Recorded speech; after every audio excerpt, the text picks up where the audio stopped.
Dear ladies and gentlemen, I'm glad to meet you all here today at the Unicorn Battle for BioTech and HealthTech startups. It's some semifinals of the world's largest online pitch contest.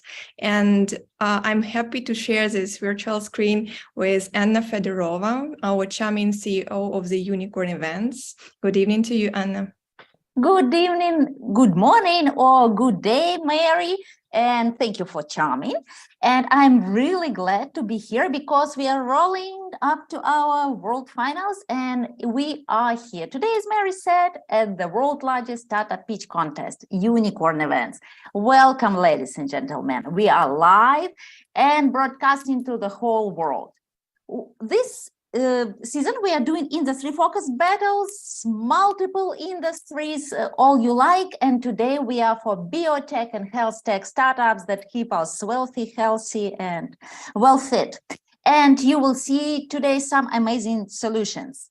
And we are waiting for one more winner. According to our great official judges, expert board judges, to our business angels, we will have one winner who will join all other winners for our Unicorn Cup today. And we will announce winner at the end of the battle. Our events are happening thanks to our sponsors. We are grateful to our platinum sponsor, Network VC, the management company of our global ecosystem and main center of our venture activities. And you can explore amazing opportunity. If you haven't done so, I really advise you to do. If you want to do venture business, consider Network VC as your partner. Just scan QR code you see right now and just follow the link. Thanks to our golden sponsor, Silicon Valley Syndicate Club and accredited investors, if you want to invest into the startups that win our unicorn battles together with other experienced VCs and business angels, scan this QR code and join our great community. And our silver sponsor, Startup Inc. Thank you so much. Startup Inc. is an investor onboarding and management platform to get an access to exclusive deals worldwide. We are scanning our planet to bring you extraordinary innovations from all over the world. Only the best ones make it to the unicorn battles, which are semifinals, as Mary said, and the world finals is on and will be on March 16th. All these industry winners will meet, and only one can be the winner of the Unicorn Cup. So mark this date in your calendar and join us to meet great VCs, prominent startups, business angels, great community. Everyone will be there, and we are waiting for you. Unicorn.Events is an open competition where successful startups pitch for private investors, corporations, and venture funds.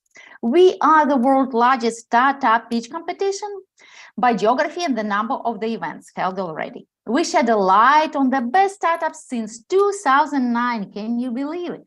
And do our events on a regular basis all over the world. Online, offline, hybrid events for startups, for VCs, for everyone.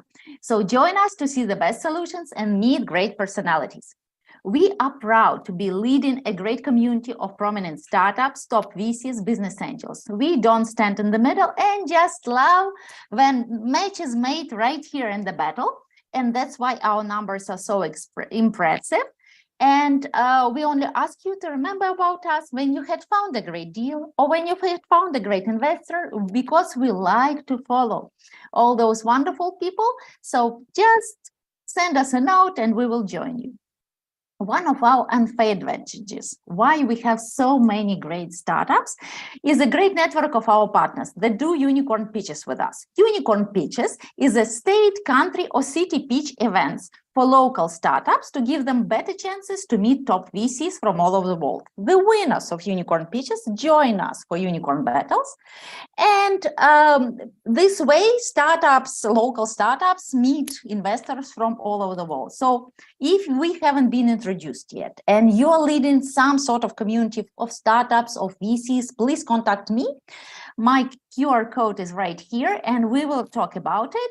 And we would love to see you among our family of partners that is covering the whole planet, from the USA to Singapore to Australia, and covering the whole Europe, the whole Asia, but we are looking especially for you.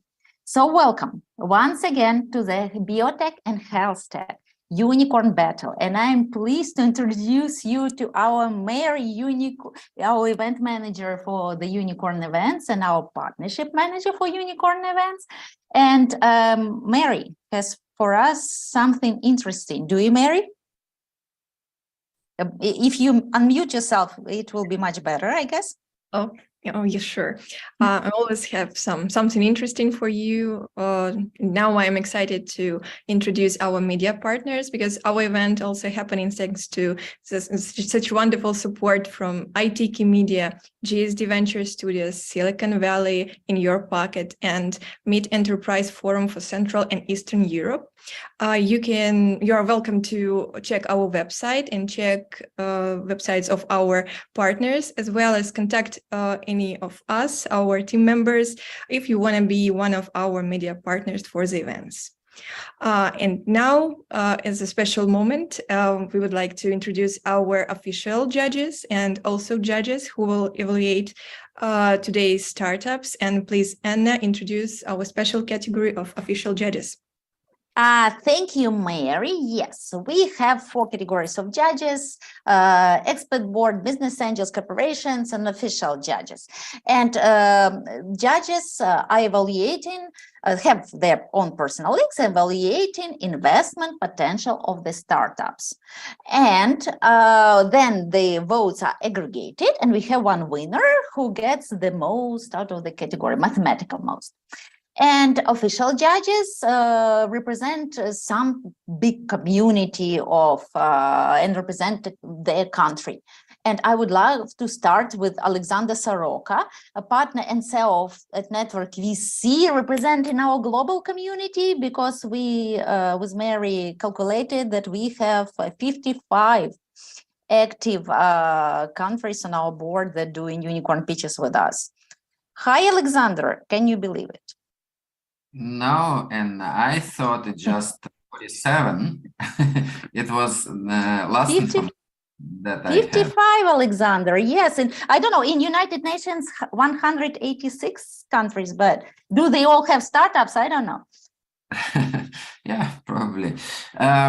Okay, about our fund. Usually we invest in late seed and round A stages. We are industry agnostic, we are geographically agnostic. We have investments not only in the US, but also in Latin America and Middle East and Asia and Europe.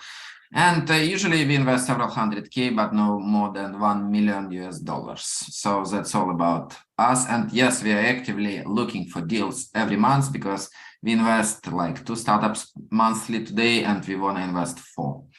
Thank you, Anna. Thank you, Alexander. And I am more than happy to welcome Kelly Luo from Canada. Kelly is a founder and investor at Mons International. Always nice to see you, Kelly. Hi, Anna. How are you? Thank you, Alex, Anna, and Maria for inviting me. It's always it's my pleasure to participate in Unicorn Battle events. Hello, everyone. My name is Kelly Luo, founder and investor of Mons International based in Toronto, Canada. So we're interested in B2B technology companies with AI, IoT, robotics, and advanced materials solutions in the healthcare, smart living, and manufacturing sectors. We will help you. We'll not only invest in you, but also help you to expand your business much faster in North America and Asia. Good luck to all the participants. Thank you, Anna. Thank you, Kelly, so much. And I am welcoming Gaurav Shah, representing wonderful India. Gaurav is a managing partner at Arete Ventures. Hello, Gaurav. Hi, Anna. Hello, Maria. All the fellow judges. Hi, Kelly, Alex. Hello, everyone. This is Gaurav. I'm the managing partner here at Arete Ventures. We make private equity investments and institutional advisory. I look forward to listening to all the pitches. Good luck to everyone. And thank you, Anna, for having me here. It's always wonderful. Our pleasure, Gaurav. And welcome, please, Albena Todorova, representing Bulgaria. Albena is a venture partner at Rabo Ventures and a rock star at Agri-Food Mentor. Hello, Albena. Hi, Anna. Hi, Mary. Great to see you. And hello, fellow judges. Great to see you again as well. As per Anna's warm introduction, my name is Albena. I'm based in Bulgaria, but I work for Rabobank, which is a Dutch bank, one of the largest food and agricultural banks in the world. Part of Rabo Ventures, which is a 200 million fund investing in food tech, ag tech, including biotech startups in the US, basically North America, Europe, and Israel. Great to be part of this event today. Looking forward to hearing all the pitches. Good luck to all the participants. Thank you, Albena. Welcome on board. And please welcome Aldo Shinoni from wonderful Peru. Aldo is the founder and CEO at Palgo, Peru. Hello, Aldo. Hello, thank you for inviting me again as a judge. Here we invest in initial stage or seed capital startups. It's market agnostic. We are always looking for opportunities to grow the ecosystem here in South America, Chile, Peru. Also looking to expand the startups in my country and neighbor countries. Good luck to all of you. Thank you. Thank you so much, Aldo. And welcome Gabriel Zanco, representing Colombia. Gabriel is a venture partner at Urano Capital. Hello, Gabriel. Hi, Anna, how are you? Great to be here as always, and with all the, all the family here, all the familiar faces, so pleasure to be here. In a nutshell, yeah, I'm based in Colombia, between Colombia and Switzerland. The last few years, I've been advising and investing in technology, initially fintech, and then I started doing sustainability. With Urano Capital, the idea is to invest in the intersection of varied technologies, deep tech with sustainability. And I also recently joined Techstars as a mentor. So I'm also part of that ecosystem that is also full of not only mentors, but capital and support. In any case, these startups need. So yeah, pleasure to be here, Anna. Wonderful to have you, Gabriel. And a couple more judges texted me that they have connection problems. They will join us and I will be sure to give them floor when they do so. And I am more than happy to welcome our expert board, our judges who will be voting for our startups as well. Please, dear judges, introduce briefly yourself, your sweet spot, what startups you invest in, what do you do for them, and I will give you a floor. Yes, Gary, welcome. So happy to see you. Yeah, good to see you today. So my name is Gary Fowler. I'm serial entrepreneur and investor. I've been involved in 17 startups and several unicorns on the original management team at Click Software, sold to Salesforce for $1.35 billion, and also Eva.ai. I'm the CEO, president, and founder of GSD Get You Done Venture Studios. We're an AI and quantum venture studio located in Silicon Valley. We have 127 companies in our portfolio today from 55 countries. Thank you. Thank you, Gary, for such a swift introduction. Always happy to see you. Welcome. Anybody else? Please push a button, raise your hand, and I will give you a floor. We have 52 people in the audience. Alvin, yes, please. Next is Leon. Alvin, please unmute yourself. Sharing the same sentiments from my friend Gary and many other familiar faces. It's wonderful to be here again. One thing I want to just mention to presenters, this is an investor group. They want to know how to get their money back, not only how great your product is. And effectively, what I do is I help with growth financing and helping, late seed, Series A, B companies to grow by mergers and acquisition, build balance sheets, and have a strong, powerful company. Welcome, Alvin. Nice to see you. And Leon, please. Hello, everybody. I'm really happy to be here again. It's my second judging, and I had a huge, amazing experience first time, so I decided to join next time, and I hope I will continue.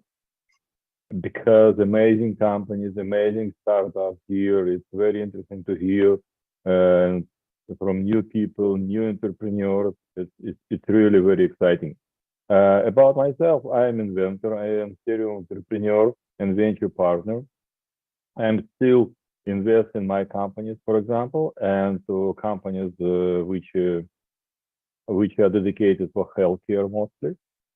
And so healthcare, digital health, this is my main point of interest. You are in the right spot, Leon.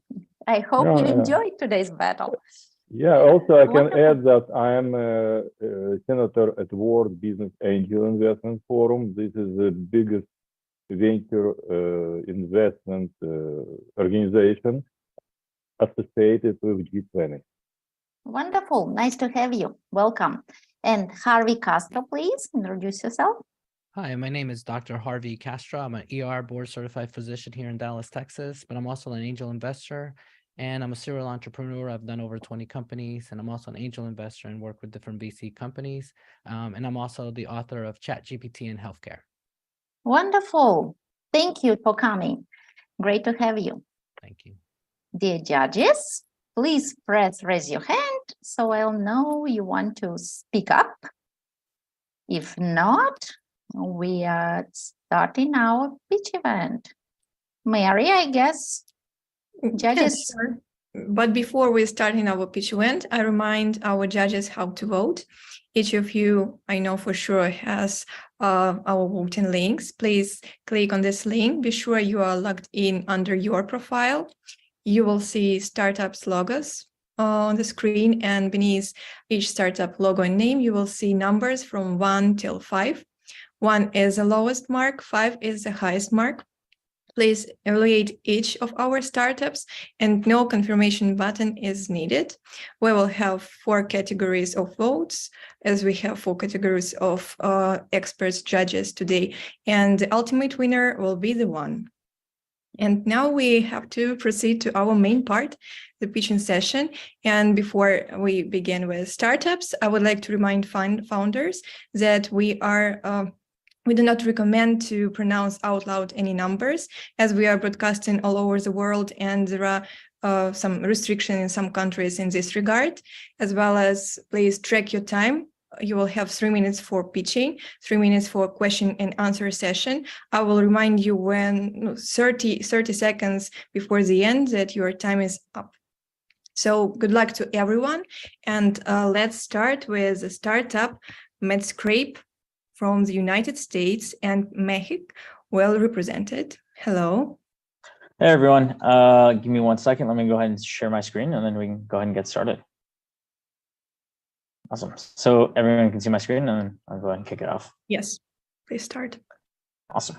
Life-saving cancer drugs, diabetes monitoring medical devices, vaccines that were signed, sealed, and delivered in 6 months. We are truly in a groundbreaking time for medicine. Medicine has advanced more in the past 10 years than it did in the previous 1,000. Despite all the advancements, one of the biggest problems in getting products to market is connecting with the right experts, connecting with the right clinicians, the right leading cardiologists, the right oncologists who are critical to getting products to market. This is a problem that's affecting the entire life sciences industry today, costing $87 billion in the US alone. Why? Because search is broken. It's impossible to find the right information at the right time and the right place. Hi, my name is Mehek, and I'm CEO of Medscape, and we're the infrastructure layer for launching life-saving products, and we're putting search at the center of it. We're doing what Bloomberg did for the financial industry, what PitchBook did for the venture industry, what LexisNexis did for the legal industry. We're doing this for life sciences. We personally felt this pain point, and we built a data platform. So no one ever has to spend time scrolling endlessly through LinkedIn or Twitter feeds or spending time on broken government websites like PubMed or even clinicaltrials.gov. We're on a mission to help life science companies find the right experts so that they can bring the next generation of life-saving products to market faster. With Medscape's AI platform, in just a few clicks, you can easily navigate between doctors, manufacturers, products, and hospitals, instantly at your fingertips, making those billions of disparate data points a thing of the past. Let's say you're Pfizer and you need to find the top cardiologists across the country. There's 22,000 of them across the world, right? And you want to find the expert who's an expert in pulmonary embolism, who went to Harvard Med, who publishes a lot, who has an active digital presence. You're going to spend weeks. On our platform, you can see his profile, his publications, his clinical trials, his payments, all of his social media, all of that within seconds. My team and I, we met at Duke University, and we believe so much in what we're building. we quit our jobs at Amazon, AWS, Sanofi. We're the best team equipped to solve this massive problem in the industry, coming from backgrounds in healthcare, cloud computing, tech, design. Our advisory team consists of the founder of Redox, chief medical scientist at Microsoft. We also have experts who have worked at J&J and Merck. In the past 3 months of starting this business, we've graduated from TechStars program. We've onboarded large customers like J&J. We've generated $45,000 in revenue this month alone, and are on track to generate $540,000 ARR. Have 1.35 million in the pipeline, and we also built the #1 algorithm on Hugging Face, surpassing both Google and Facebook. With thousands of medical devices and products being launched annually, we want to be at the forefront. Who's with us? Come find me if you're interested as we raise our seed. Thanks so much. Thank you so much. Wonderful presentation. And we have already the first question from Kelly. Hi, Kelly. Hi, Maria. Hi, nice presentation. So my question is, what are your the publication or product selection criteria to avoid the biases? So we don't actually do any biases today. We started actually by building out like a scraper engine for news, and then we actually built out ingestion pipelines for all of the publications, all of the clinical trials. So today we process 35 million publications, 425,000 clinical trials, 60 million open payment transactions, all into it. And so it's all factual based. Okay, thank you. All the best. Thanks. Thank you. And question from Leon. How are you going to make money from your platform? So we sell to pharma. It's 85,000 for core tier, 150,000 for the advanced tier. And we've seen adoption across large pharmaceutical companies and even consulting firms. Okay, thank you. Thank you. And question from Gaurav. Meg, help me understand the problem that you are addressing. I mean, I fairly understand what you are doing, but I'm not convinced there is a need for this because current resources they are using hardly costs anything, right? I think you just mentioned the service fees or the pricing agreement you have varies from $8,000 to $15,000 a month. What would convince this at a larger scale, not just the initial traction? Yeah, so a lot of companies, so H1's built a $900 million business. Komodo's built a $7 billion business. IQVIA and Definitive Healthcare built massive ecosystems here, right? And they've missed one piece, which is finding these key experts, right? Pfizer is always going to need help finding experts to launch new products. Same with startups. But they would also have a database, right? They would also have an existing database of these experts. For the corporates, they already have the teams and resources in place, right? So they do nationally and globally. When it comes to local and regional, there's a lot of gaps that are out there in the ecosystem. And we're not creating just a healthcare provider database. We want to create an ecosystem, right? So a place where healthcare providers can chat with each other, have discussions. And then if Gaurav, you're excited about myocardial infarction, you can actually tag yourself, and startups, industry can actually engage with you. And so we're creating a platform, and we've seen adoption, like interest across the board. So this is folks from J&J, folks from Gilead who are interested in onboarding. And okay, I'll let other judges ask. Thank you, Matt. Happy to talk offline though. Thank you. And the final question from Aldo. Yes, what is your competition? Who is competing with you? The large competition in the space is H1, Komodo, Definitive Healthcare. I mean, in basically 2 to 3 years, they've basically built out businesses. H1 went from 0 to $900 million. Komodo went from 0 to $7 billion. IQVIA, Definitive are fairly large businesses. And so we've actually created an interesting way, like we're using everything via AI-powered knowledge graphs. So we kind of create an ecosystem where you search for a biomedical concept, and you can figure out all the relationships between doctors, products, hospitals, and organizations. And we believe we're fairly equipped. I mean, having worked, our CTO worked at Sanofi Pasteur and was a doctor previously. And my background was at AWS. And so we're well equipped to kind of tackle the competition in the landscape. Thanks. Thank you. Thank you for the presentation and for your answers. And we are moving to our today's second participant from Germany at Startup Heli2, and Sven will represent it. Hello, everybody. Thank you so much. It's a joy to meet you all virtually, at least.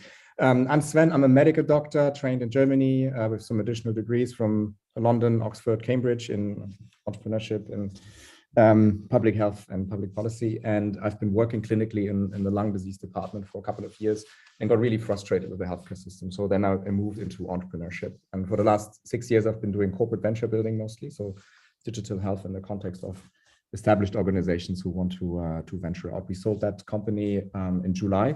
And since I'm CEO and co-founder of a startup that aspires to detect diseases over the breath. So the big story is that with every breath, we exhale more than 1,000 molecules. And our blood circulates through the lungs around once every minute. And a lot of the things that we exhale are part of metabolic processes that are happening in our bodies. So we've all known that dogs can smell diseases, and some devices even have FDA approval. But most of the devices that are out there that try to analyze the breath, they're pretty big and pretty heavy, hard to transport, often need a lot of experts to operate it, to maintain it, to interpret the results. And so what we have built, I'm going to show you that in a second, is a device that aspires to become portable, that is easy to use and brings you results in 1 minute. And we're doing this by combining what's called a spirometry, the regular thing you know from your lung doctor, with a laser spectroscopy. So the laser, it's in these chambers that you can see, and they're modular, specialized on certain diseases. It gets reflected so much that it basically builds a wall of laser, and we have several lasers sequentially, and they cut through the air 10 times per second, giving you a whole end-to-end breath analysis. And in doing so, we can rule out environmental contamination, which is often a problem with other devices, and we can give you a result in a minute. All right? So the diseases you can detect with this are very broad. Most of the infections, different types of cancer, even inflammatory processes within your body. And the idea is that we want this to become as ubiquitous as the stethoscope to then help detect diseases very early. We're starting with infectious diseases. Happy to talk more about the business model, Alvin. You're of course right. How do you get your money back? It's a bit of a complicated topic, but essentially we're venturing out to disrupt the existing industry of diagnostics by going point of care, by being mobile, and by giving it in the hands of people, partially, who do not have any advanced medical or nursing or technical degree, so that we can democratize the access to diagnostics.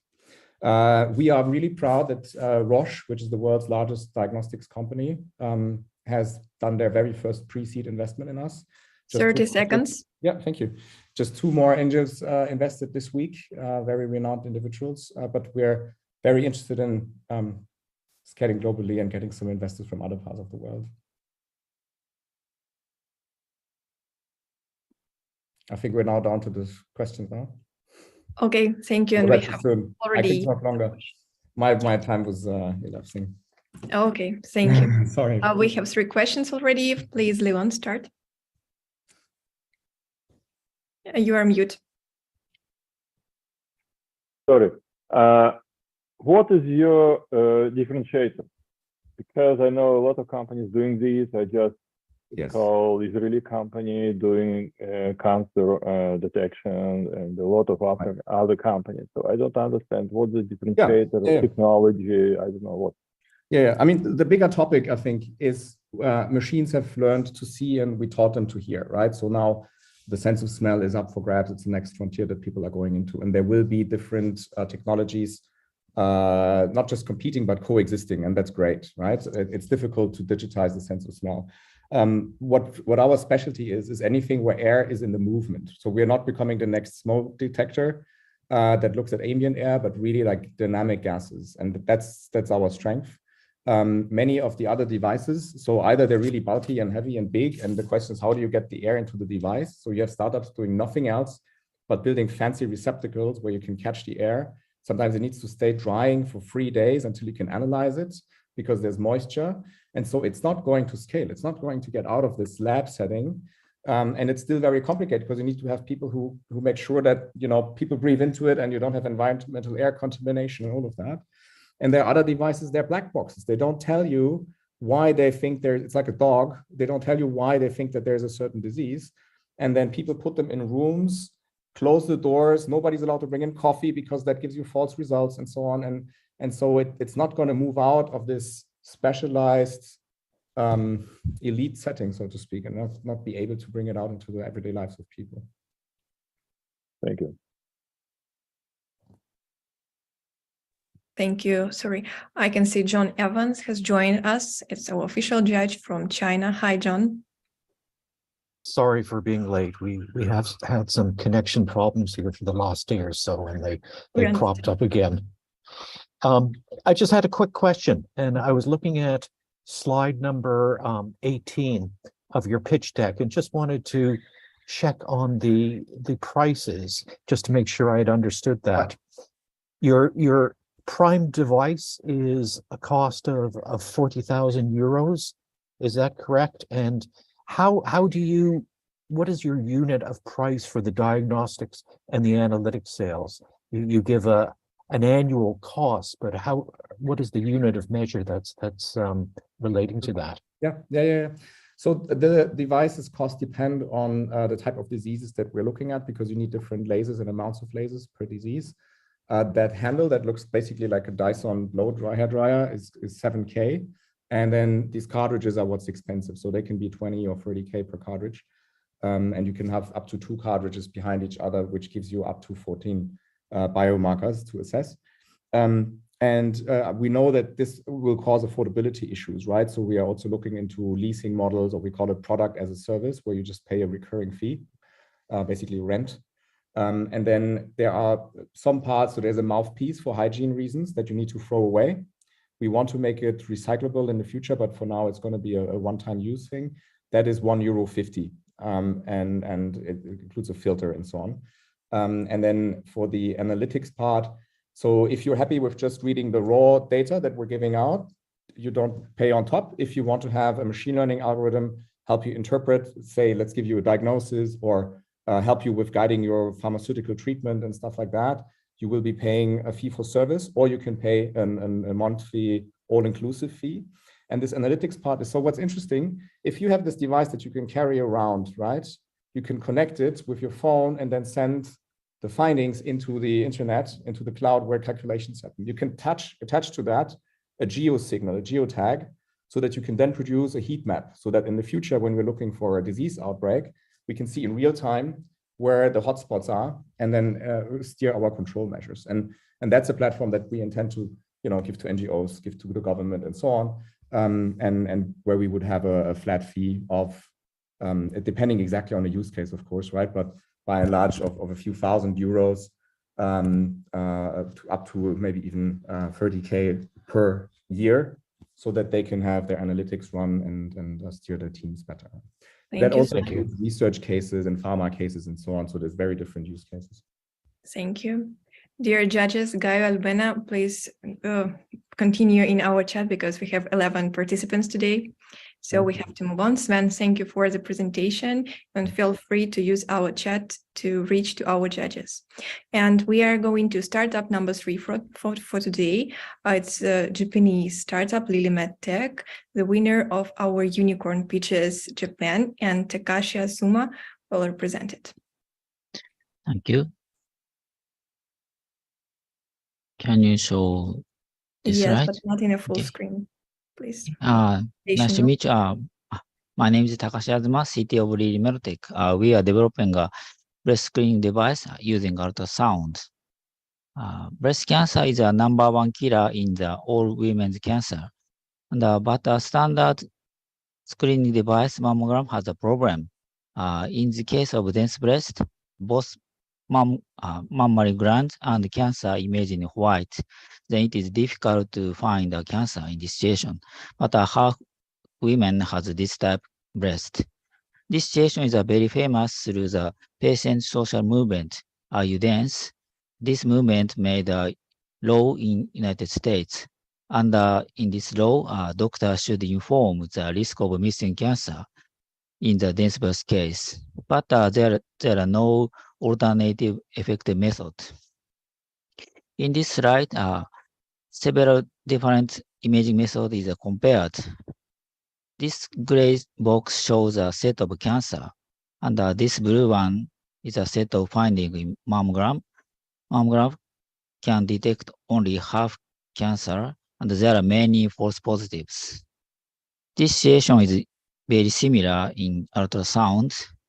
Only MRI can detect all cancer, but it is too expensive for screening.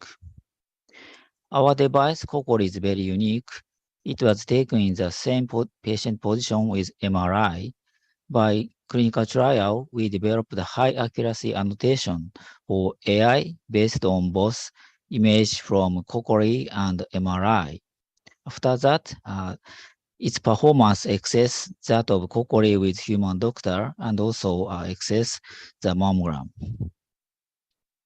Our device has already get pre-market certification in Japan.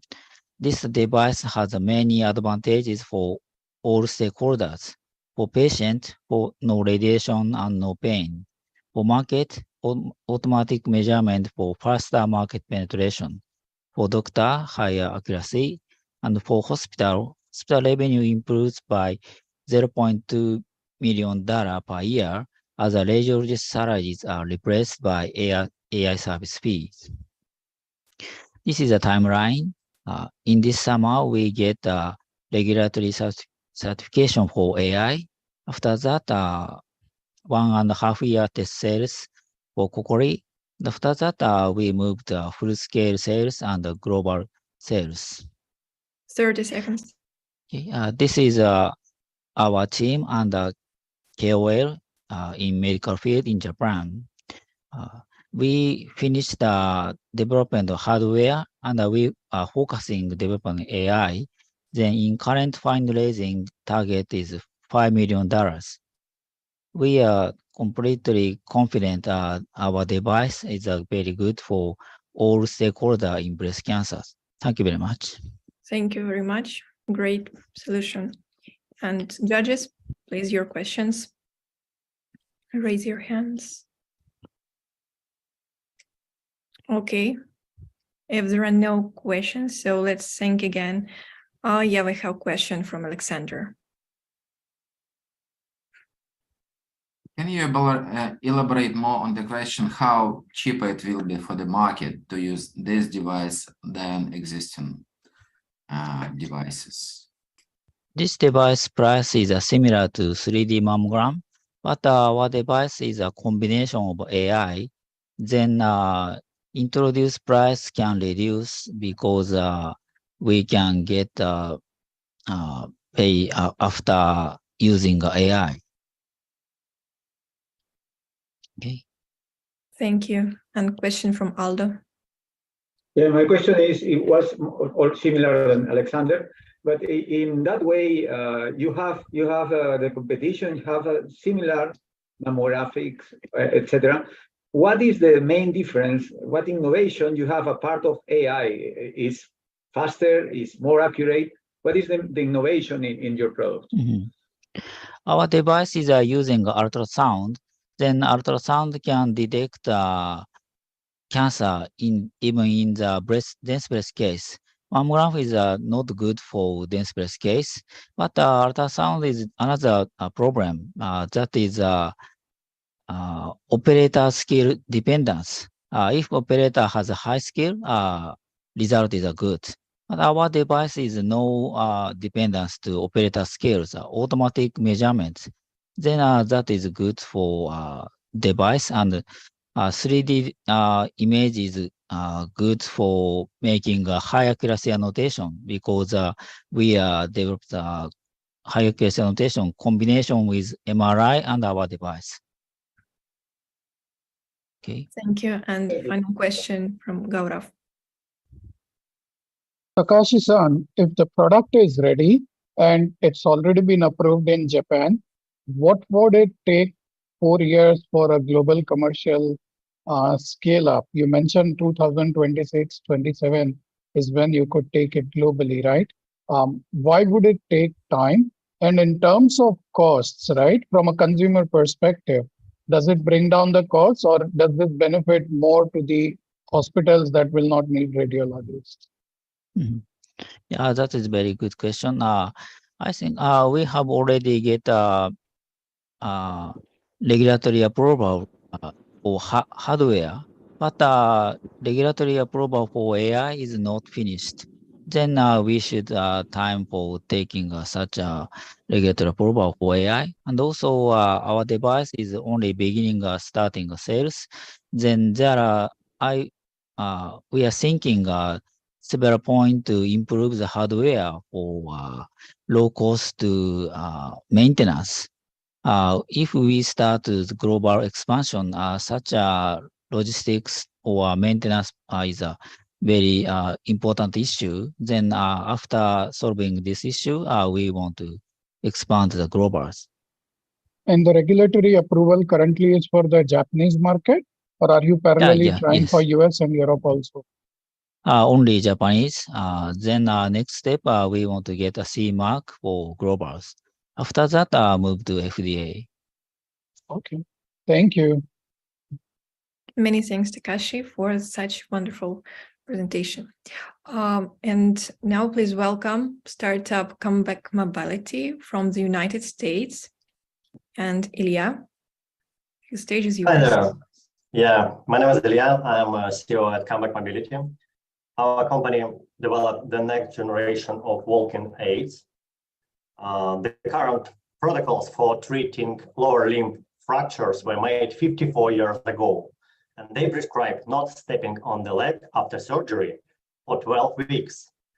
New partial weight-bearing protocols requires patients to start immediately with a small load and gradually increase it over time. And according to recent studies, new protocols expedite recovery for 8 weeks and reduce risk of complications.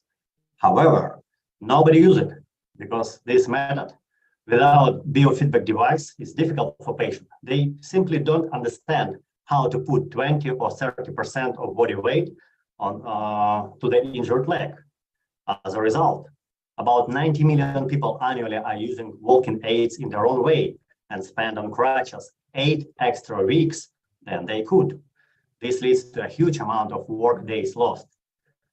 The solution is smart crutch tips and mobile apps that allow patients to start rehab earlier without risk of complications and expedite the recovery. We have 1 issue and 5 pending patents. We are the valid tool for the clinical use tested by the biggest well-known hospitals in the US. We are HIPAA compliant and FDA registered. Our quality management system is in place and our technology is supported in studies. Our current US addressable market is 2.5 billion, and in the next 10 years, the orthopedic trauma device market will double. Smart sandals and insoles are expensive and people wouldn't use them after previous patients. Unlike the smart tips with a production cost of $250 and 3 years lifetime reusable medical device. We charge patients $125 for the device rent weekly, and it's going to be fully reimbursable by insurance. And doctors pay us $99 per monthly subscription for the mobile app and get $150 per each patient from additional insurance reimbursement. We have raised 1.3 million so far and need a little bit more to validate our reimbursement model and business models. With 250 pairs of the device, which we already produced. Experience of our management team covers the entire spectrum of functions related to software and hardware startups and US rehab business. Here are our investors and advisors for whom I am grateful for their trust and support. Thank you. Thank you, Ilya. Wonderful idea. And please, Albena, question. A quick question from me, Ilya. Congrats on a great presentation and a very solid deck. A quick question about financing the building of the crutches. Are you looking into alternative ways of financing those, like alternative CapEx sources and so on? Because I think that must be a big part of your business model. Excuse me, I didn't get your question. Could you repeat, please? What is it? How are you going to finance your CapEx? Because the crutches most likely are going to be CapEx. So how are you going to finance that? Question. So we are not producing crutches, we're producing just crutch tips. And we rent them to patients and we rent the mobile app for doctors. And the main stakeholder who's gonna pay for it, it's insurance. Because insurance pays for the medical device to durable medical equipment distributors for reimbursed with HIPAA codes class 2. And they also reimburse to medical professionals who use this device for remote treatment monitoring with CPT codes, which are already exist. We were lucky that in 2022, in January 2022, CMS Gov established 4 new CPT codes for remote monitoring. And we can use these codes to get reimbursement from insurance. Thank you. Okay, thank you. Thank you. Question from Alexander. Can you repeat how many paying clients do you have now and where are they based today? Thank you for your question, Alexander. We used to have our business runway in Ukraine. We used to have traction a little bit more than $3,000, and we had 168 patients in Ukraine. But because of the war, we stopped our business in Ukraine and focused just in the US market only. Currently, we didn't have any dollar, we didn't get any dollar from the US patients, but we spent our last year in order to pass all necessary regulatory to be able to officially do sales. And right now, we are ready to start sales. And maybe one more question. Do you have competitors in the US with the same product or similar product? No, all of them are in Europe. It's smart insoles and sandals. They are in Europe. Okay, thank you. Thank you. A question from John. Yeah, just looking at the business model, because I can see your sort of primary client is the healthcare provider and giving this to their patients, but it's also dependent upon getting the insurance companies to pay. So how do you ensure that the insurance companies will provide coverage? Do you also have to approach them, or do you leave that to the medical providers to get a new treatment or a new service covered by insurance companies? Thank you. This is a wonderful question. So as I told you before, there are two parts of paying for the product. First part, when insurance paid for doctors for what they did. For example, they did remote monitoring. And this is already proven. This CPT codes already established. And the second part is HCPCS codes, where insurance paying for their what doctors prescribe, what device doctors prescribe. And for our medical device, PDEX already approved for us one code, and we are applying soon for 2 more codes to get full reimbursement for their for the medical device. By this way, till we get these new codes, we will charge patients out of pocket. Based on our survey, patients are ready to pay out of pocket $100 per month rent for the device.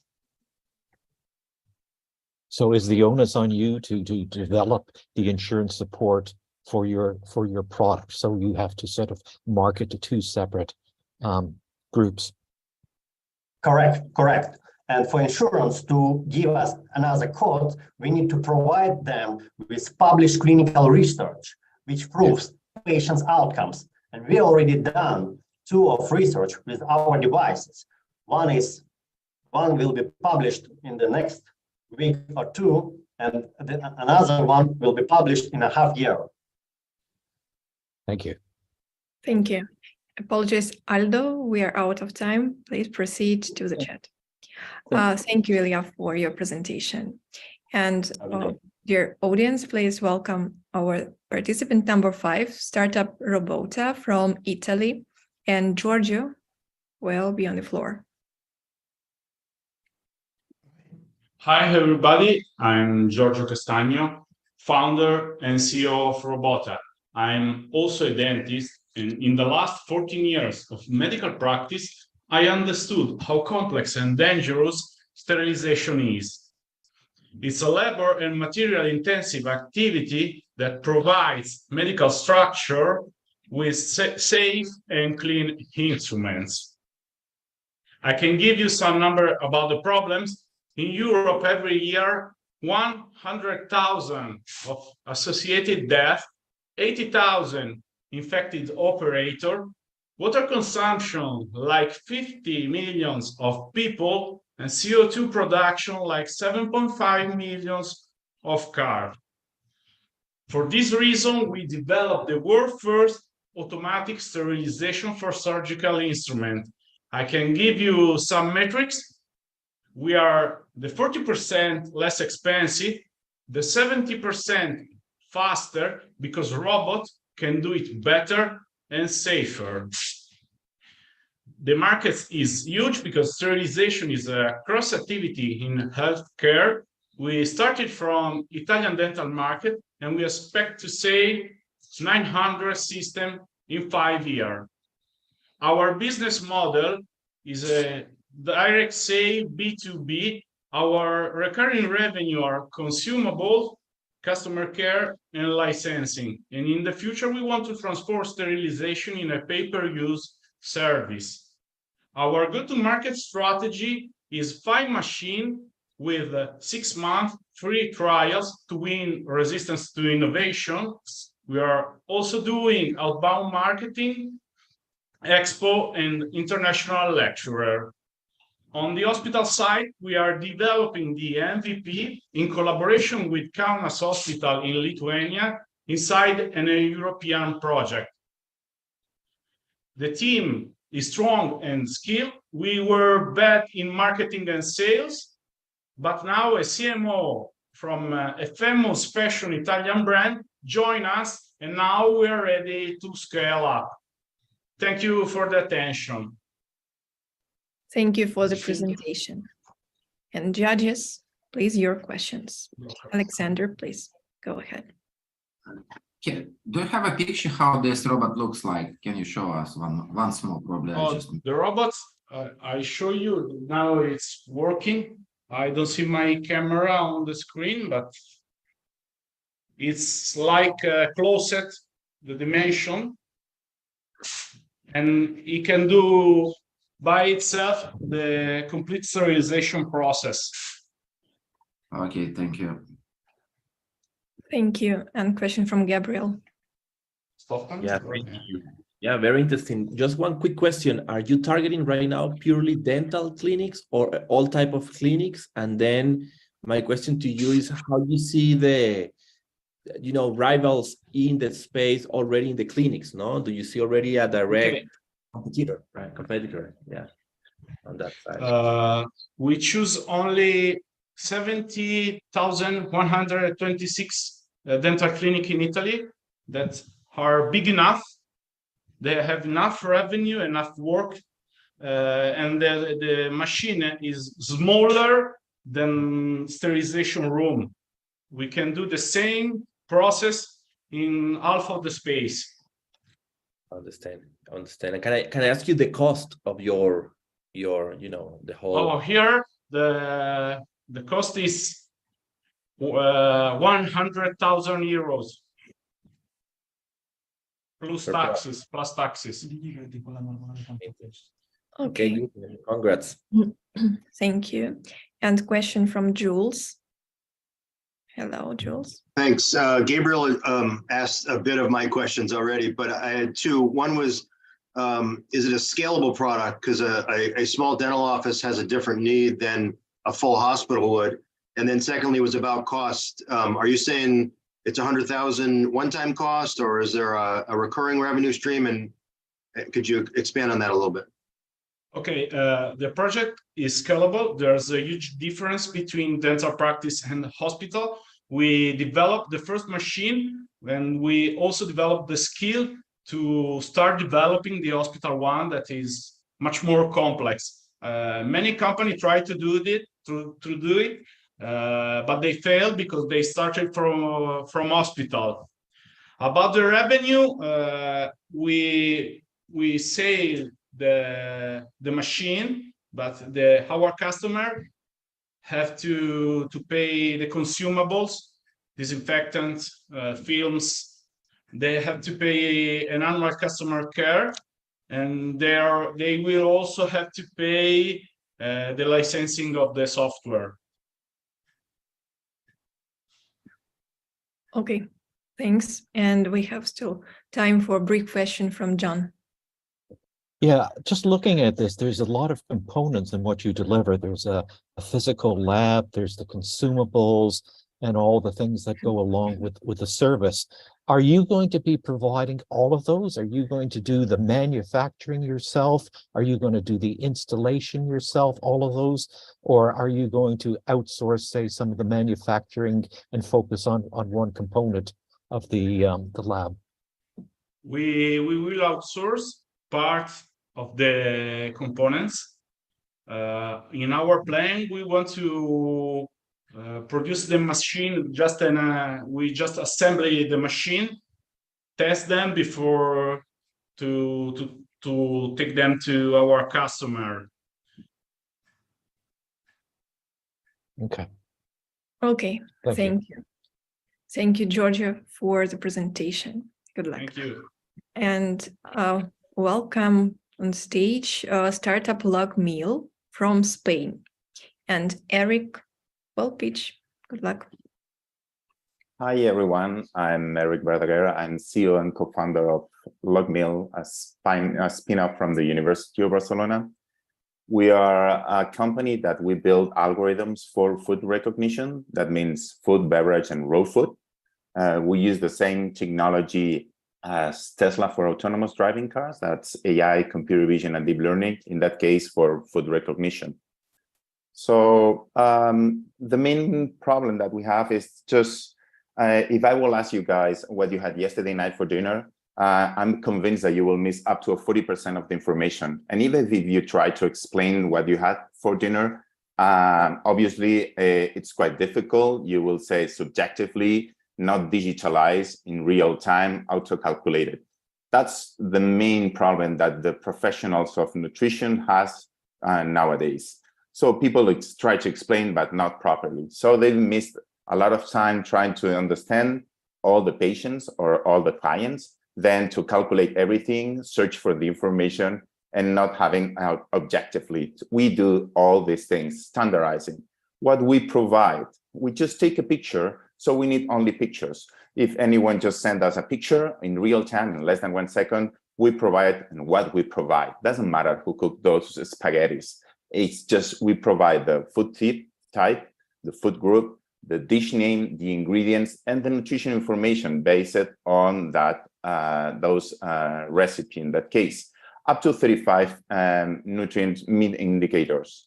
So the main thing that we build is we build algorithms for food recognition. We could apply those algorithms for sports, for health, for wellness, but as well for restaurants and canteens.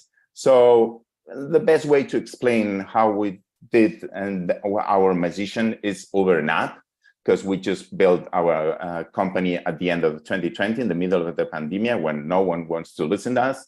And then so we just did these demos online over an app, just taking a picture of a set of food on our desktop and then sharing with them. But as well doing with a kiosk. We're not kiosk manufacturers, so we just apply our algorithms on those kiosks, and we did that demos online as well. All the information is provided as over an API in 35 programming languages, and any professional could have this information on their own software. We provide as well a web dashboard. We use the same database as the nutritionists, the Eurofear, BETCA, USDA, EFSA, NEVA, DITO. So our strengths and differentiate between the competitors that we built image recognition, API, app, kiosk, and a sports, hotel, and hospital solution for the food waste as well, because we recognize the quantity, and then we could provide that information. Our solution is a SaaS solution, so we have several plans, and our main achievements currently are these ones. We have some fundraisings, we did international projects, we did a lot of international awards and papers as well. This is the managing team, full professor, PhD, with a lot of advisors on different fields. Our technology is used by all these brands, and as well, another way of confirming is who is giving us some international prizes. Thank you for your time, and it's been a pleasure to explain our company. Thanks. Thank you for your presentation. And Alex, please, your question. Tell us about your traction, if I missed it. Our traction, We currently are based on two different ways. We have our own website. So any techie guy, business on the digital, on the wellness, health, etc., they could just reach our website and download a trial version of our API, implement on their hospital, on their sports club, etc., or even on their wellness solution, and then start paying our plans. We have 4 different plans. The other way that it takes more time, but we are doing, because we want to reach the class 1 medical device as well, we're talking directly to catering companies, we're talking to hospitals, that it takes more time in that case, because we're providing them different solutions on the facilities with the KIAs, so they know before serving to each patient what was provided by the nutritionist. And after finishing, we take a second picture so we know exactly about the information that was it or not in that case. So this is the other way. Okay, yeah, I see. But do you have revenue or downloads, and how many, if you have? Currently we have revenue, monthly recurring revenue over our website that we built the e-commerce platform like 1 year ago, and starting doing some promotions 3 months ago. We have 1,900 euros per month. We currently have 13 clients. And as well, we are starting doing POCs, and we're starting having clients as sports car manufacturers that they have 16 canteens for between 1,500 and 3,000 employees per shift. So we just implement those KIAs in the self-service restaurant, and instead of having employees charging them, they just take a tray, fill plates with food, with beverage, with desserts, etc. And at the end, they just place on that KIAs, take a picture, and directly pay. The payment could be done by NFC employee card, could be done by QR code, or could be via Visa as well, with different prices if you are an internal employee or an external employee. Thank you. And we still have some time for one question. John, please. I'm really curious just to get in the detail of your slide 9 log meal app. And first 2 steps, take a picture of your food. Secondly, then you get the nutritional information summary. How exactly does that work, and how precise is it? Is that identifying your unique meal and somehow analyzing that, or is it estimating what is in there based on some references? You know, there's a million different ways to make the same type of food.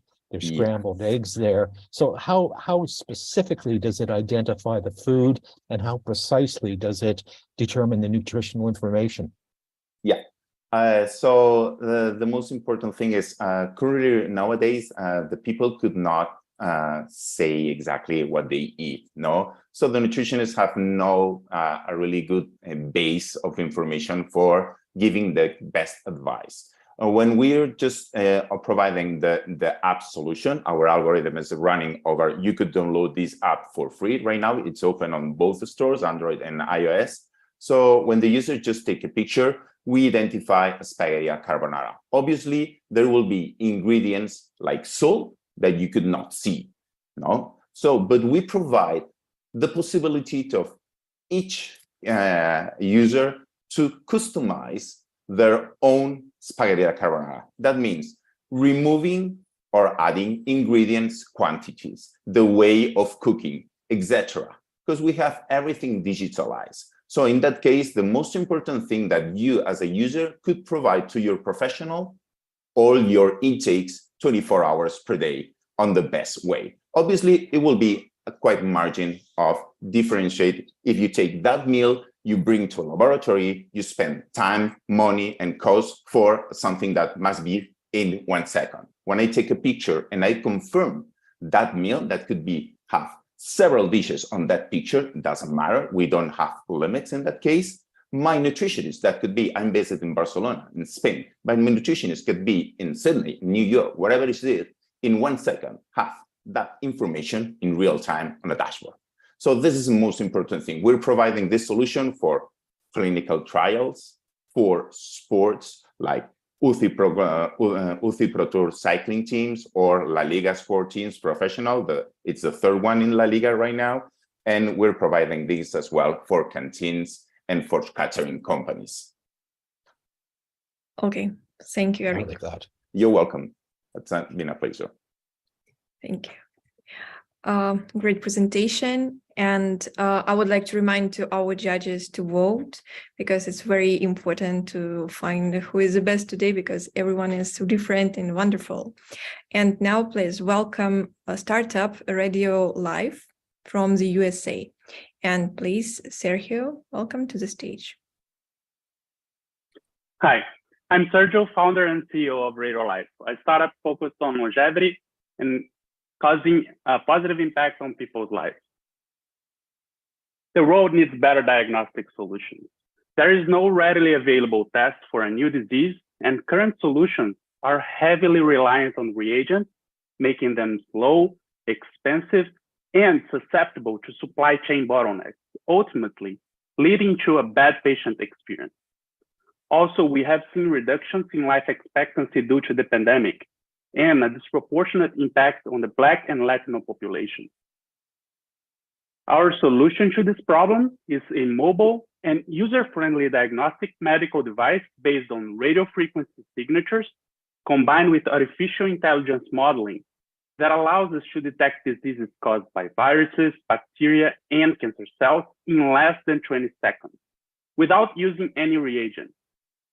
The device is simple to use and can be remotely upgraded with new diagnostic tests, making it the best solution for POCs, border control posts, and other triage applications. We are proud that ever since we incorporated Radio Life in Delaware in 2021, we've collected invaluable achievements, such as regulatory approval in Chile for COVID-19 detection on nasal swab samples, our patent grant in June 2022, and most recently, we signed an agreement with FIND to run a feasibility study for the tuberculosis rapid test, supporting the World Health Organization effort in achieving their goal of ending the TB epidemic by 2030. This is the team that is executing and will lead Radio Life to success by combining the experience I have with startups and tech, having had a successful exit in telecom space. My co-founder, Williams, with over 15 years in telecom, radio frequency, and device manufacturing. Dr. Rodrigo, with over 30 years in immunoregulation of infectious diseases. And Michelle, with over 20 years of regulatory compliance experience, having worked with companies like Johnson & Johnson and AstraZeneca in the past. Look, we decided to embark on this journey almost 2 years ago because we believe that what we're doing is important. As we went through, a lot of things happened, not just successes. We even had relatives from our team dying during the pandemic, making this fight even more personal to us. And we're just beginning. We have so many things that we still dream of, and we will continue to work hard to accomplish them. So I would like to invite all of you to join us in our dream. Thank you so much. Thank you. You are doing definitely important things. And we have a question from Leon. You are muted. Sergio, why did you need 2 MBA? My first one was in Brazil, and I had the opportunity to do a full-time MBA program in the US. Honestly, I didn't learn a lot more than I learned in Brazil, but it was a really good opportunity to be in the US and meet people from all over the world. In my class, I met people. I can say I have a friend in almost all countries in the world. So, yeah, good. It's a good characteristic of you, like a person. Very good. Thank you. It's great. And question from John. Yeah, your business model on slide number 7, you give prices, setup fee, annual subscription, and upgrades. For two-part question. First part is, what capacity in a year does that give the purchaser in terms of number of tests or however you measure that? And second part, given that capacity, how does that compare to the costs of your competitors, the ones using the reagents, which you say are inferior? This is a great question, because all the solutions that are out there, they are reliant on reagents, and that's what limits their capacity. Whatever they can do, they have to purchase, kits and reagents to perform each test. In our case, we're limited by the hardware. As long as it works, the hardware and how long it takes for the results to be performed, which is, we assume it's under 20 seconds. It can vary depending on the pathogen, but 20 seconds, and as long as the device works, you can continue performing tests. I hope I answered. I guess it's very early to say, but any idea of the life expectancy of this product? We estimate it will be like the same life expectancy of like computer, because that's basically like regular components that our device use inside, and, antennas, not anything crazy, different than it's already out there. So like from 5 to 10 years. Okay, thank you. Okay, great. Thank you very much for your time and presentation. And now we are moving to startup number 8 for today. 3 rich technologists, and William and Olivia are on the stage.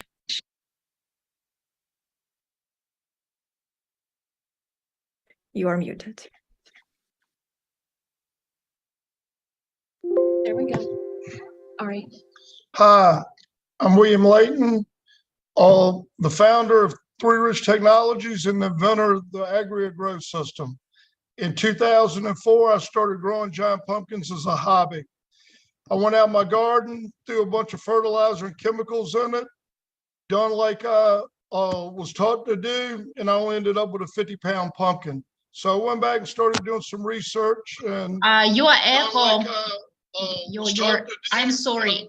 Excuse me? Pumpkin. So I went back and started doing some research. What's going on? You are echo. Come on, what? Sorry. It's impossible to hear you. Please, sorry. Please turn off. We hear you on the video, and then we twice hear you through the speaker. Oh my goodness, I'm so sorry. Please help me. Please just bear with us. Something to do with the phone? No. All right. Can you hear me properly now? No, that sounds good. Do we sound good? Yes. Okay. Okay, good. I'm very sorry about that. So anyway, I'm William Layton. I'm the founder of 3 Rich Technologies, and I'm the inventor of the agri-growing system. 2004, I started growing giant pumpkins as a hobby. I went out in the garden, threw a bunch of fertilizer chemicals in there, and only got a pumpkin about 50 pounds. So anyway, I started doing research and experimenting around like I like to do. And next thing you know, I shattered the Virginia state record with a 1,138 pound giant pumpkin. In doing that, I learned that something that was unique about the way that I was growing. And I spent 12 years developing it into the agri-growing system and to what it is today. Here's a little sneak peek of what we can do.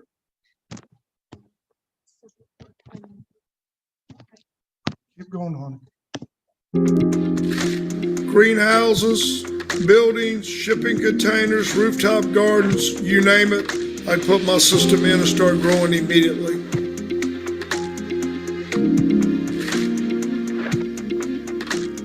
Instead of focusing on the chemistry of the plants, we take into account the symbiotic relationships that the plants have formed in nature. We maximize them and we let it be the forefront of our system.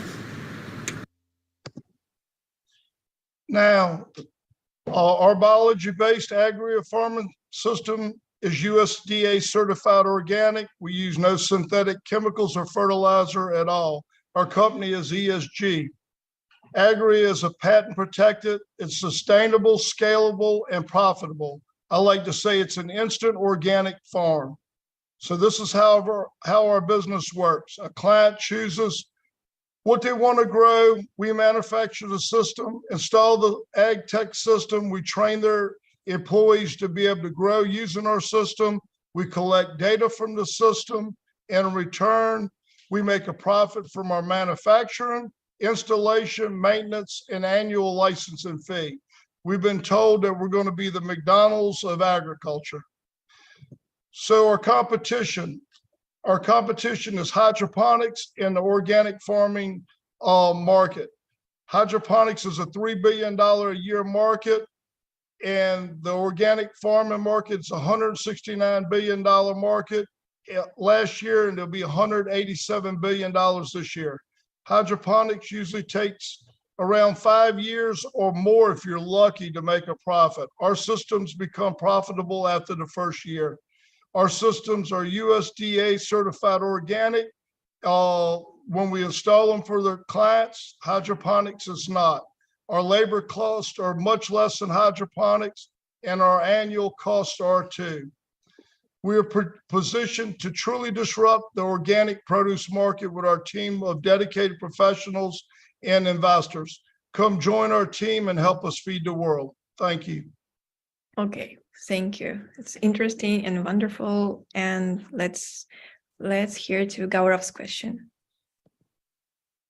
William, thank you so much for presenting. Yeah, I've been a little into regenerative farming and carbon farming. Here is the question I have, William. Growing these clean and big green vegetables could also be done through biochar, which is available in a 2-pound bag, right? These days, indoor farming can be made more easier and more nutritious. What is it that you are doing different which can compete? Let's put hydroponic aside, right? What is the USP with the product that makes you grow any kind of fruit or vegetable all year round? Yeah, the way we're doing it is what I've tapped into is how the forest grows the trees and everything in nature. With your bag that you're talking about with the biochar, throw the plant in, you grow a plant, you rip it out and throw everything away. With my growing media, I've grown strawberries in the same growing media for 10 years with very little change. My systems are set up for being able to truly do vertical farming. We're set up to start doing robotics on our tables and stuff. I've actually built a prototype of a robot harvester. I need a lot more people and capital to be able to build something far better than what I've constructed. And one thing that with our growing system that we're able to do is everything that we grow tastes exceptional. All of our chefs that are using our products said they can't even source our produce because it tastes so good. Can you throw some light on with a bag of biochar? This is truly the future of agriculture. And can you throw some light on what the monthly cost would be? I saw you have a discrete pricing model that includes multiple things, right? But Yes, what are sir. the numbers we are looking at? The numbers, approximately range bound. the cost of our produce and everything is being able to use is only the electric and the water. And when we hook solar up to our facility, it will be able to produce even less cost, per year. Great. I would love to learn more about your business and the business model later on. Yeah. Would Yes, be happy sir. to Please, connect. Thank please you. reach out anytime. Sure. Thank you. Okay, thank you. Thank you, William and Olivia. We are out of time for Q&A session. Wish you good luck. And we are moving to our participant number 9, Enlighten AI startup from the USA, and Himanshu will represent it. So, did you know that there are more people in the US with epilepsy than cerebral palsy, autism spectrum, Parkinson's, and multiple sclerosis combined? Hi, my name is Himanshu Mishra. I'm the CEO and founder of Enlighten AI. I have 20 years of experience in dealing with seizures and epilepsy in my own family. My son had epilepsy and we lost him to epilepsy 2 years ago. This is why Enlighten AI was founded. Our product is a platform that has wearable integrations, uses wearables for capturing continuous monitoring of neurological indicators. And then we offer an immense potential for various for data monetization by multiple stakeholders.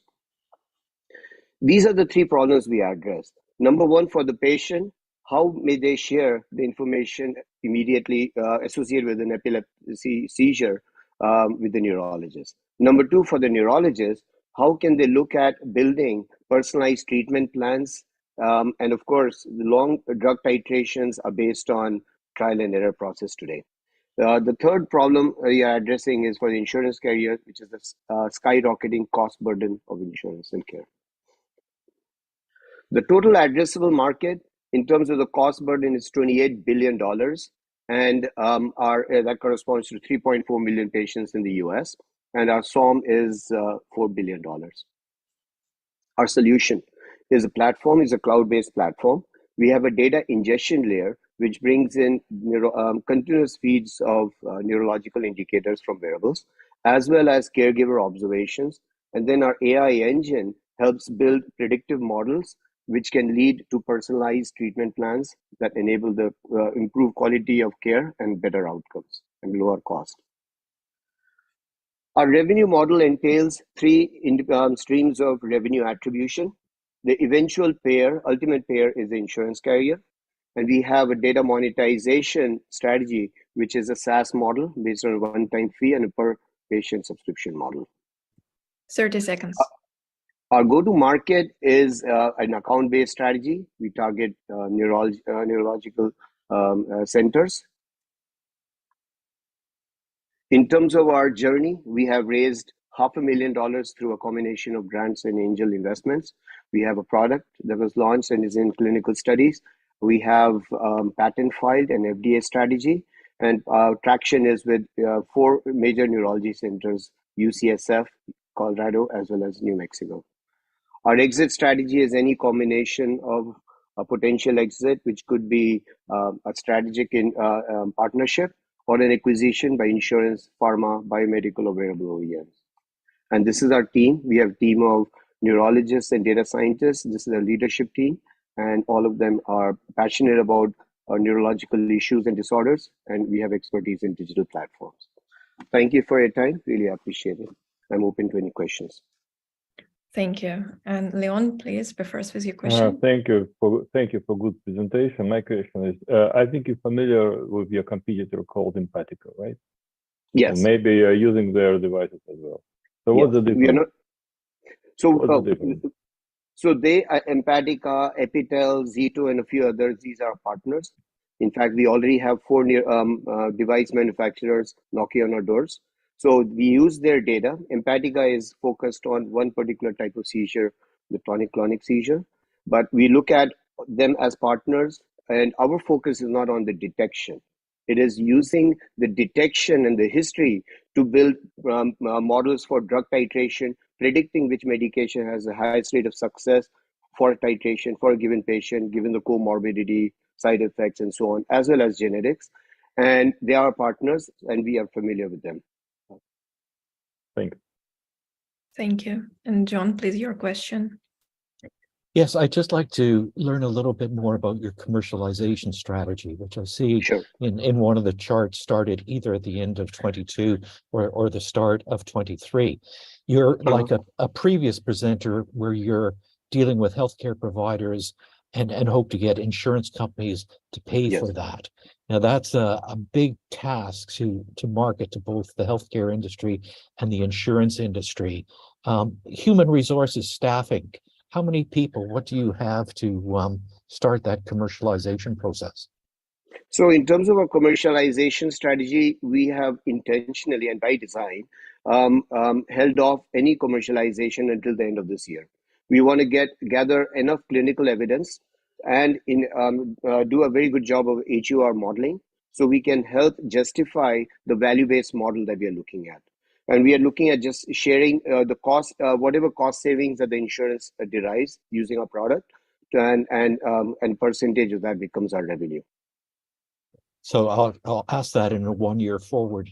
Are you planning at the end of 2023, when you start the commercialization, to hire a lot of staff for marketing and commercialization, Oh, or will no. you use other channels, or how will you approach that when you get there? So, yeah. So in fact, our go-to-market, as I said, is looking at neurology centers. In our neurology centers are our customers.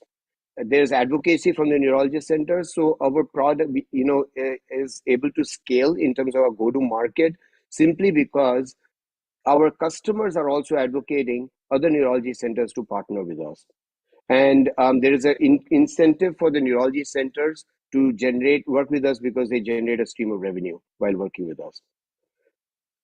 We don't need a huge sales team, and we reach out to these selected accounts, which are the neurology centers, and they advocate top down to the subscribers and patients. And of course, insurance companies also would like to see their subscribers use a product, because that is another pervasive penetration in an orthogonal direction through insurance carriers. So your relationship with the neurology centers will be what drives your commercialization. Absolutely. Yes. Okay. Thank you. Thank you, Himanshu. Great. Thank you. And we have 2 startups to go. And now please welcome Ochi startup from France, and Holden. Hi, Holden will be on stage. Hello. Can everybody see my screen? Hold on. Not yet. Yes, perfect. Good? Full screen, make please. Yes, now it's good. Okay. So, hi, everybody. We make full body movement analysis and accessible to everyone, so we can help them to prevent injuries or improve performance. So injuries is a very big concern and is grow with in things that we do, such as running, walking, or anything like that. And most of the injuries are caused due to poor biomechanics. On the market, you have solutions that provides biomechanic analysis, but most of them are inadequate. So, such as wearable devices that just provides you data about feet. You have manual video analysis tools, which are time consuming.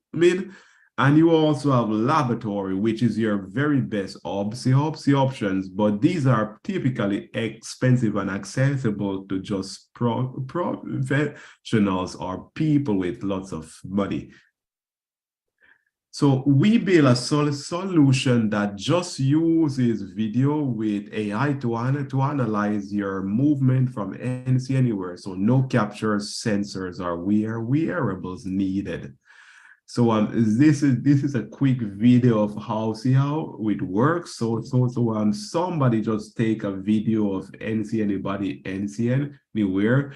Within 30 seconds, you have a full analysis of the way you move, what you're doing good, and what you should work on to improve it. The technology is comprised of a computer vision, AI, biomechanics algorithm, and a curriculum exercises which are developed with our lab partners. And it's used for the general public, coaches, and medical professionals. And the demand for such tool is growing, and as we can see by the market numbers. The way how we will make money is very simple. So an individuals can pay for themselves, or like a team or a coach can pay for their athletes at our rehabilitation centers. Today, we have made lots of progress, and as we have over 900 users, and in our beta testing, we have pilot tests and ongoing now with some of the biggest brands that you see here. And we also have letters of intent signed for more than 41,000 licenses. We are the right team to make this venture work because we have strong industry experience and in rehabilitation, in injuries, and sports. Together, let's make proper full body movement analysis accessible to everyone. Thank you. Thank you, Halden. And now let's check questions from the judges. Please, Aldo, go ahead. Yes, thank you for the presentation. Yes, one question. Your financial model is by subscription, and also yes. Anyone doing sports, any sports that may injure the knee or anything, use this a limited time, and then the subscription ended. How is the model working? Yeah. Yes. So you have the individual themselves that can buy the product for themselves, and once they are solved, which is great, then they would stop to use the product, and hopefully they would recommend the product to a friend. So somebody goes off, somebody calms on. But the professionals, so the coaches and the medical professionals will always have a subscription.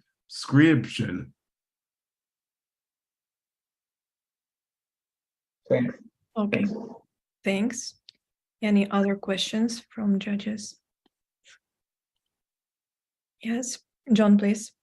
I'll just ask a quick question. I know you have an individual subscription up there, but you need someone to film you, and presumably someone to interpret and guide the person who needs the assistance. So would this not be something much more targeted at professional sports people as opposed to the general public?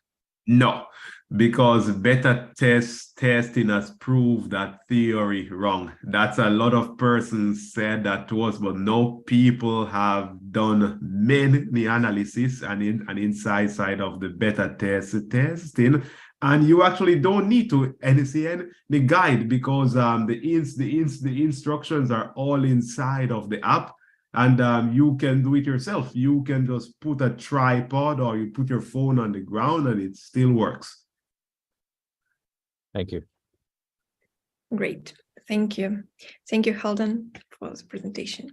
And we are proceeding to our last but not the least, our winner of the Unicorn Pitches Italian Startups, Innovative Startups.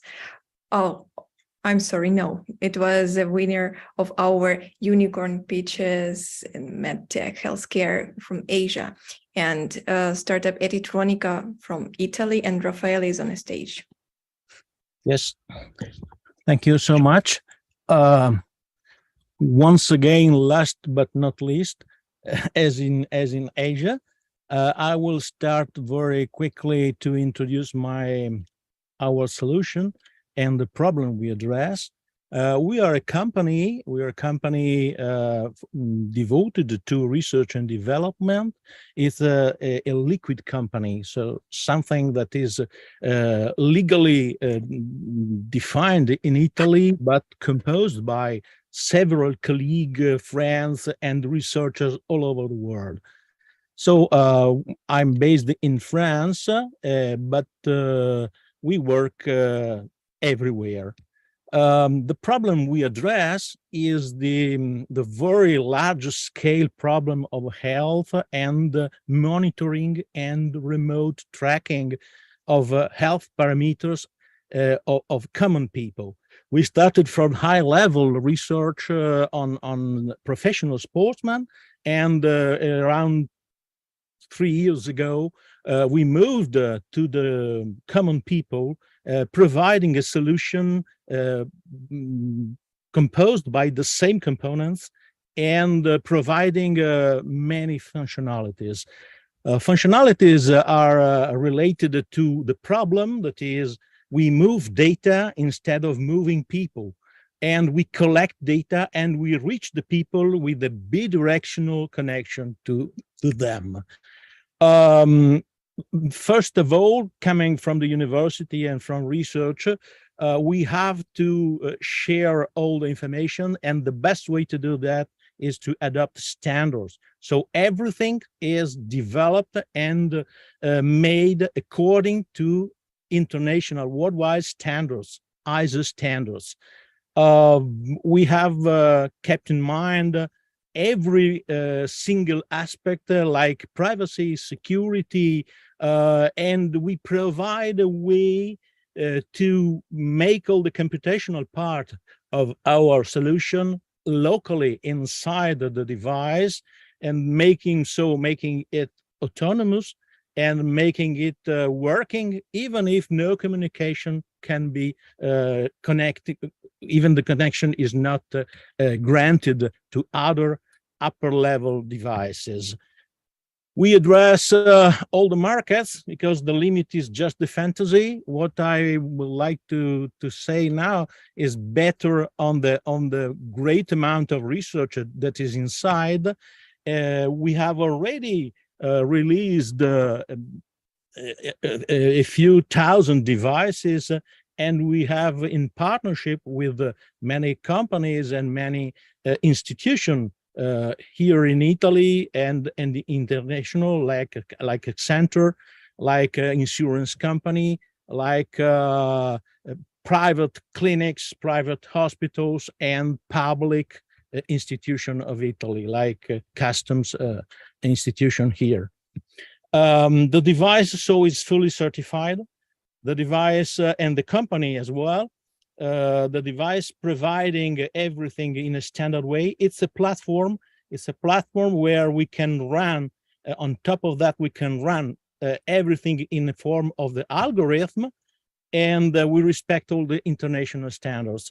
So not just a device, but the application as well, the cloud as well, and the high-level system support center or medical center are completely certified according to the standards. There are a lot of technology in 2 square centimeters for processors to make everything optimal.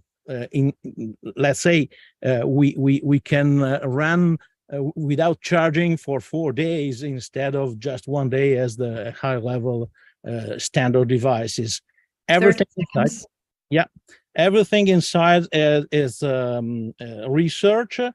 We use time domain spectroscopy, so there is no dedicated hardware device, but just common way to acquire data, and all the rest is in software. Many markets, many new fields. After last October in Asia, we started a clinical trial with a very big international pharmacy company about blood pressure, about electrolytes, and so we are in a clinical trial now. Here is a summary of what is performed. What I have to say to finish my presentation is that virtually every parameter can be measured using this device, and uses the standard data acquisition systems, just a matter of research. So we are looking for funds because of the research and to stay in advantage against our possible competitors. So maintaining the competitive advantage. Thank you so much. Thank you, Raffaele. And we have a question from Gabriel. Yeah, thank you, Raffaele. Just one question. I mean, do you see, I see the unique points you have, but correct me if I'm wrong, isn't that solution easy to be replicated by other competitors very fast, because you have machine learning, AI, but also hardware and software and market?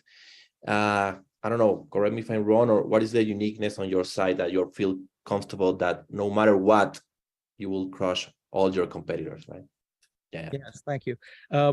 We are using a very high degree of knowledge inside it.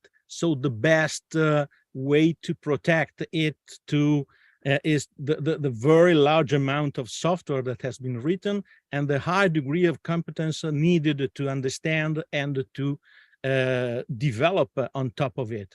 So what the very important thing is that everything is hidden to the end user.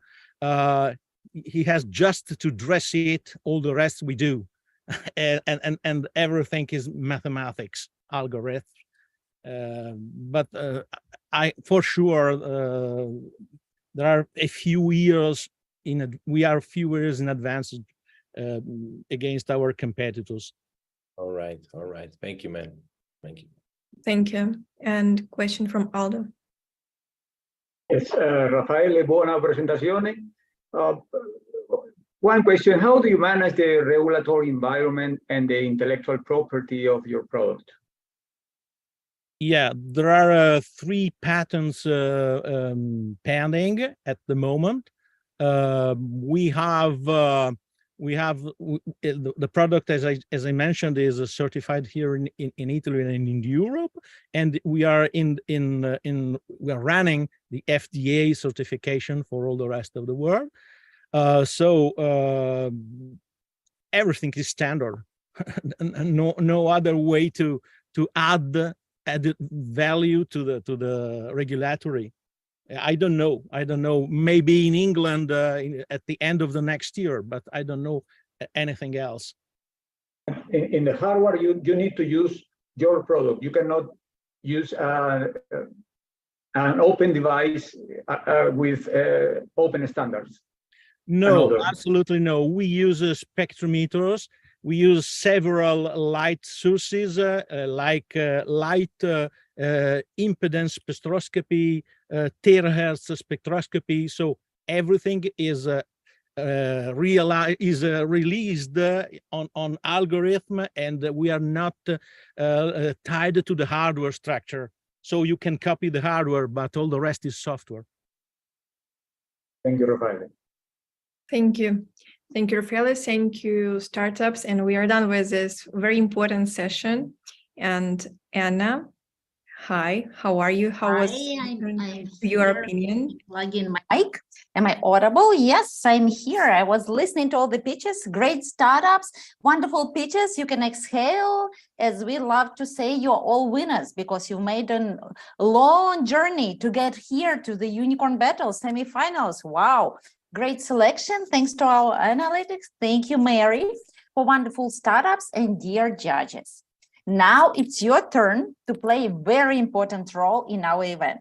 We are selecting the winner. Please look at our event page with your profile on and make sure you voted for all these startups. 1 is the lowest investment potential, 5 is the highest investment potential. You can change the marks until the votes are closed. Votes will be closed. I'll switch on the music. The end of music means the end of voting.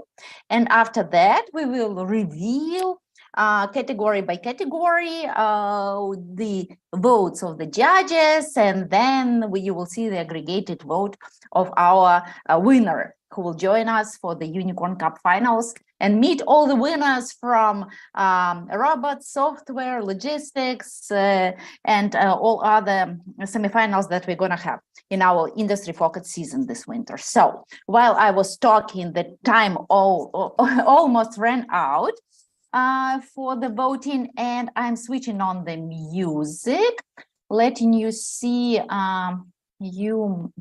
our event page. You can follow it by yourself. You can follow it with my screen, and I'm putting on the music, and the end of music means the end of voting. Here we go.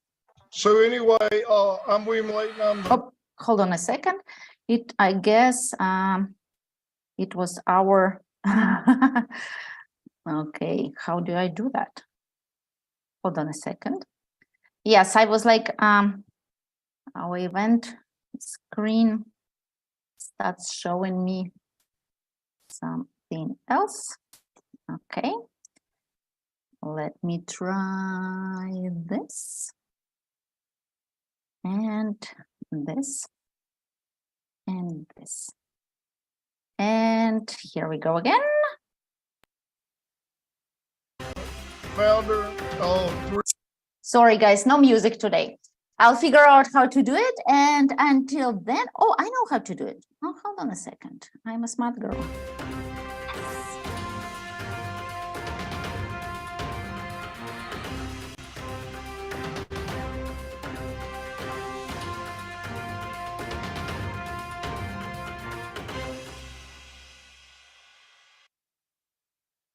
Yes, that was the end of voting. Our votes are closed. We don't know who the winner is, but we can start with the business angels and see who the winner is in the category of business angels. Then goes the category of expert board, and then I'll talk a little bit to our official judges, and we can see how they selected the favorites, and they'll give a little feedback for the startups that will help them really greatly in their life that goes on after this event, and hopefully with our winner. Okay, yes. Do we see it? Yeah, that's how business angels voted. You see the marks. Can we see the expert board vote? We have 11 startups, so the biggest mark is 11, the lowest is 1. And startups can, when we have an aggregated vote, startups can share, of course, the places if the votes are combined. Okay. Yes, we have. No, I don't see support. Can you please show us the expert board? Yeah, yes, here it is. Different marks, startups are moving, which is very interesting. Okay, let's see official judges, and I'll talk to official judges. Okay, let's start with Gabriel, because I see you on my screen, number 1. Gabriel, did you vote the same as we see it on the screen, or your vote was different, and why? Who are your favorites today?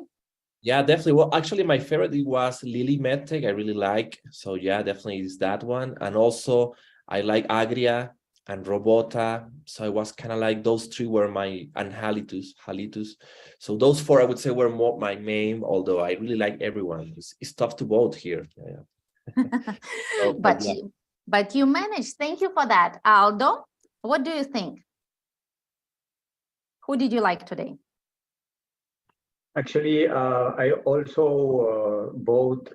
There are many, and congratulations to all of you. But as you mentioned, where is this?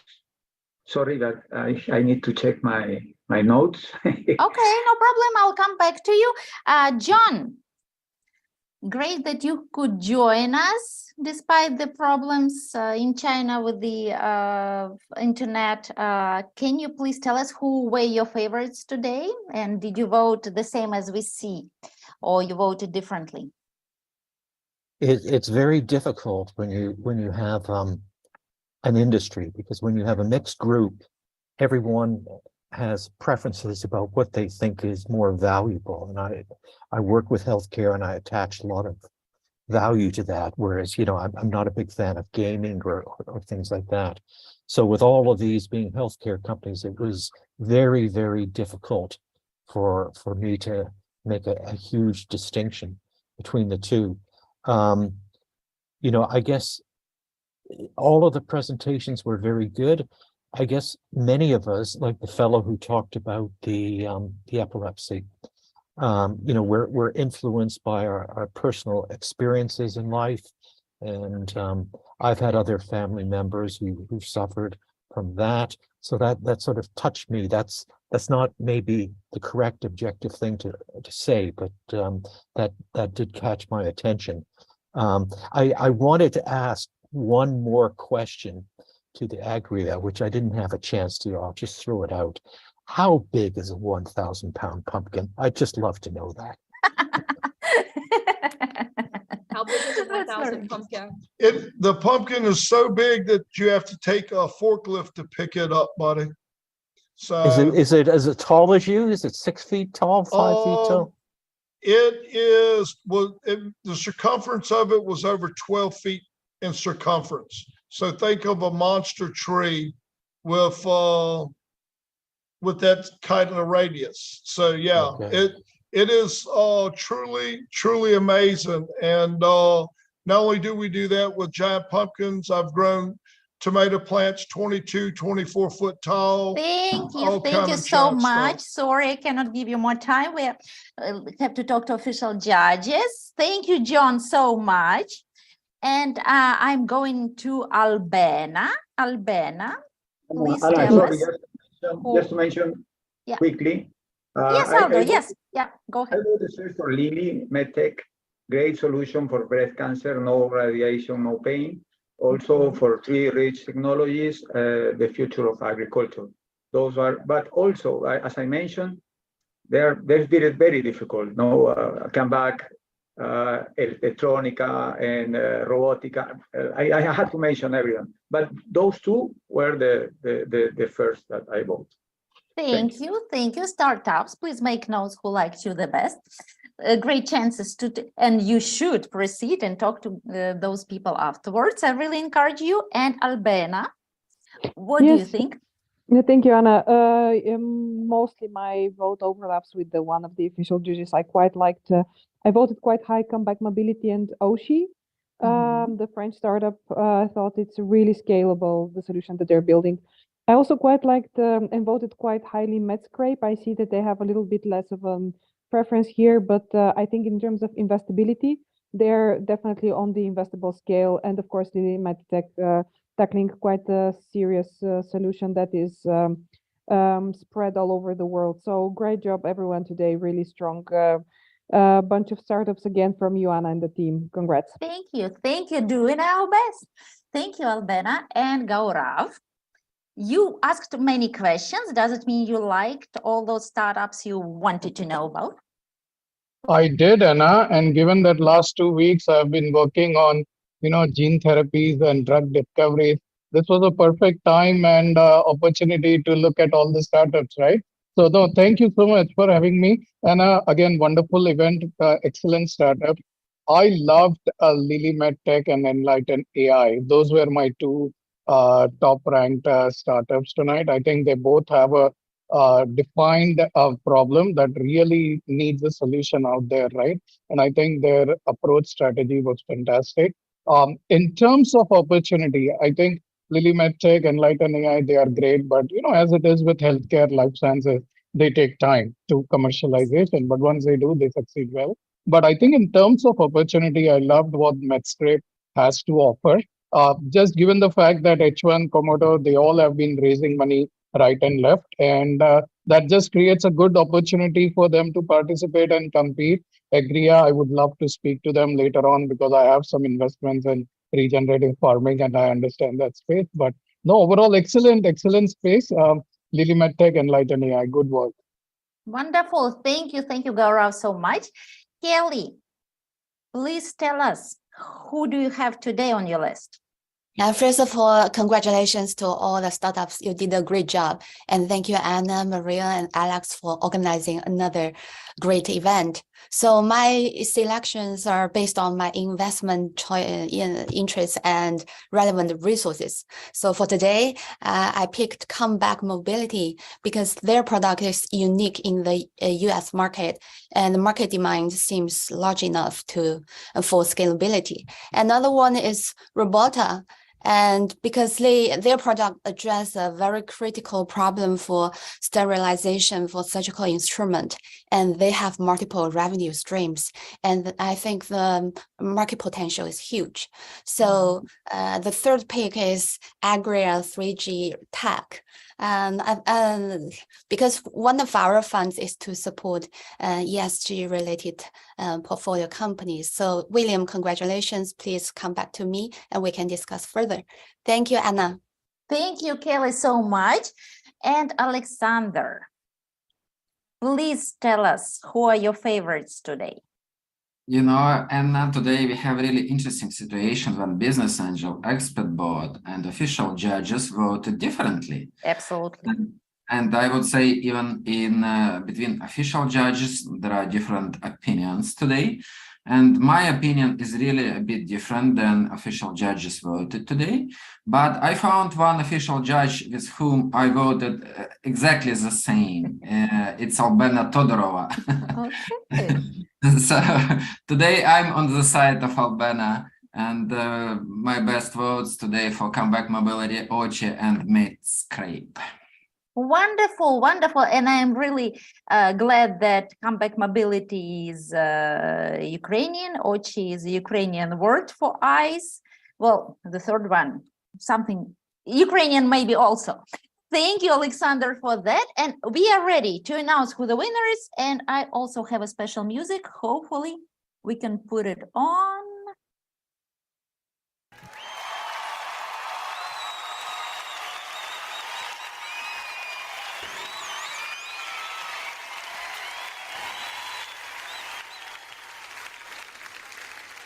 And it's Radio Live.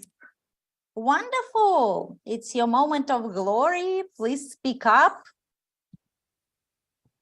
Yeah, that's a surprise. Thank you so much. I'm so happy. I wasn't expecting it. Thank you for everyone, and congratulations to all startups. Wonderful. Congratulations. And we'll see you on 16th of March when will be the Unicorn Cup finals. You will meet the winners of all the industries, and it's very interesting what industry will win. And that's what John has been telling about different industries. So every judge can pick up their favorite industry and vote for that. So thank you very much for coming. Next Thursday, we have AR, VR. Girls, help me out. Yes, AR, VR and Metaverse NFT event. Please join us. Really interesting startups. Everybody will be astonished. I promise you that. And looking forward to seeing you all there. Thank you for coming today. Great day. Everyone who is in United States and further on, have a great day. Everyone who is on the other side of the zero meridian, have a wonderful night. And I'll see you all next Thursday. Thank you. Thank you, Anna. Bye, everyone. Thank you. Bye-bye. Thank you. Thank you, Anna. Thank you, Maria. Bye, everyone. Bye. Bye-bye. Bye.